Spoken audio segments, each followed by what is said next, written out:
Well, the second edition of the Mzansi Super League got underway earlier this month, and like the weather in Durban, it's been an unpredictable start. The defending champions, the Jozi Stars, have played 4, but they've not won a single match. Just when it looked like nothing would stop the Cape Town Blitz, the Giants from the friendly city stopped them last night. So the league has, however, not seen the kind of attendance that they would have liked. To speak a little bit more about this, we've got Cricket South Africa's CEO, Thabang Moroe. A very good morning and welcome to Morning Live. Thank you for coming in. Morning, Vion. Thank you. Okay, so you guys have put together a really good product. We've got great players. Why do you think the fans are not coming to the party? Access is a key issue for us.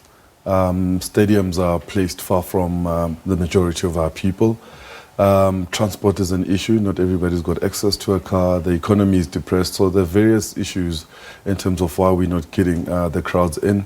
And at that, it's also exam time. So we're working very hard to make sure that, during these later stages of, or this second half of the league, we bump up the marketing, the comms around it so that we try and get in as many bums on seats as we can. How much is it to actually go into the stadium, and is it dependent on which city you're in and what stadium you're going to?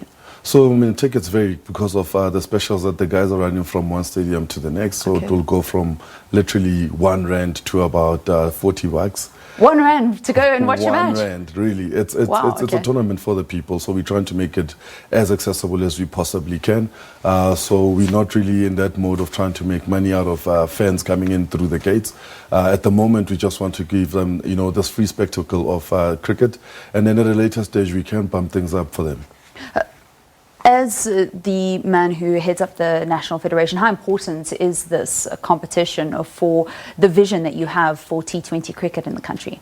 It's very important for us as we use this competition to blood in young talent, to give people an opportunity to see domestic cricket for the first time. So although it's a second edition, our people are still not used to seeing domestic cricket. So we still need to give it some legs to run until cricket really becomes part of our language as far as people in our villages and townships are concerned, to have access to the Proteas and seeing the Proteas being pitted against international stars and against some of the domestic talent that they've never had an opportunity to interact with. Thabang, what is happening at the Federation at the moment? Before the tournament got underway, we had press releases from the Players Union saying that the players weren't paid for the rights to use their images for last year's competition. That was heading into this year's competition of the Mzansi Super League. And then there was a quick suspension of 3 people at Cricket South Africa, one of them being Corrie van Zyl. Yeah, so 3 of our senior managers within the organization remain suspended. We are currently going through hearings. Not much can be shared, rather, unfortunately, when it comes to this matter, because not only do I have to protect the integrity of the process that we're currently going through, but I also still have to protect, their rights as employees of the organization, because they do remain our employees, and we just want to get to the bottom of exactly what is it that happened and led to, those image rights not being paid. Okay, so when do you guys expect that this will be concluded? The image rights were paid. So this matter was sorted towards the end of October, I think around about the 25th of October. So at the moment, what we're just doing is going through internal HR processes in terms of getting to the bottom of exactly what happened. And we hoping that, during the early stages of December, we will come to, finality on the matter itself. Obviously, that was an important thing to get out of the way. But a lot of people are saying that what we're currently seeing on the field, especially after that tour of India, is because things are not going smoothly at the Federation. I mean, what is your response to that? I wouldn't necessarily agree to that, given the fact that we've had, a massive exodus of experienced players. Okay. So we are in a rebuilding phase. We don't have a permanent coach at the helm at the moment. We're still busy with the recruitment of the director of cricket, who will, hopefully assist us in terms of permanizing the appointment of the coach, permanizing the structures around the coach, and that will then lead to, better preparation, because people will know exactly where they stand in terms of their future within Cricket South Africa around the team. And, you plan better if you know where your future lies. So we don't think that it's because of the problems that we've been having administratively. It's just because that we are in a building phase and we need people to be patient. And you say Director of Cricket, you're speaking about Corey van Zyl. He's the current acting head, the current the acting director of cricket. So he's part of the candidates that we interviewed for this post.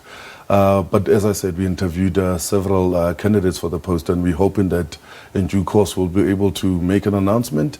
But should we not be able to add that, we'll also take our time in making sure that we appoint the right person for the job. It is a massive appointment that we need to make. We don't take it lightly. And we want to try and get it right the first time. We only have one shot at this. So we don't want to feel pressured into, appointing the person just for the sake of looking to be stable. We need to make sure that we appoint the right person at the helm. Sorry, you mentioned the procedure that's currently underway regarding the suspensions of these three individuals at Cricket South Africa. When is that going to be concluded? Early December. So early December, okay. we should have concluded with the process, and then we can be able to move on. All right. Okay, so at the moment we've got Mzansi Super League. It is underway, and very exciting because some of the players, one of them being Tom Curran, I mean, he plays for the English and he is also here playing at franchise level. He's in action. There's a couple of really big names, and I think that those draw cards will, like you say, perhaps now as things start quieting down for some families, should bring the people to the stadiums. Yeah, definitely. I mean, we've enjoyed the array of talent that we've seen. The big names, in terms of how they've performed. Some guys have misfired. Unfortunately, it happens, with tournaments like these, because you've got guys who are hungry and want to prove that, they can hold their own against the big names. So, as a well-known player, you tend to be a target for some of the guys that are unknown, so to speak, because they want to prove a point against you. Are we talking about Chris Gale here? Chris being one of them. Thabang, thank you very much. That's Cricket South Africa's CEO, Thabang Moroe, coming in to chat to us about the Mzansi Super League. All the best of luck with the rest of the competition, because it's a quick-fire tournament as much as the action is on the field, because it ends on the 16th of December. No, definitely. Thank you, and thank you for having me. All right. To conclude our sport, the trivia question that we asked you in the first hour: how many goals were scored at the Under-23 Africa Cup of Nations so far in Egypt? Because the final and the third place playoff, which features South Africa, will be taking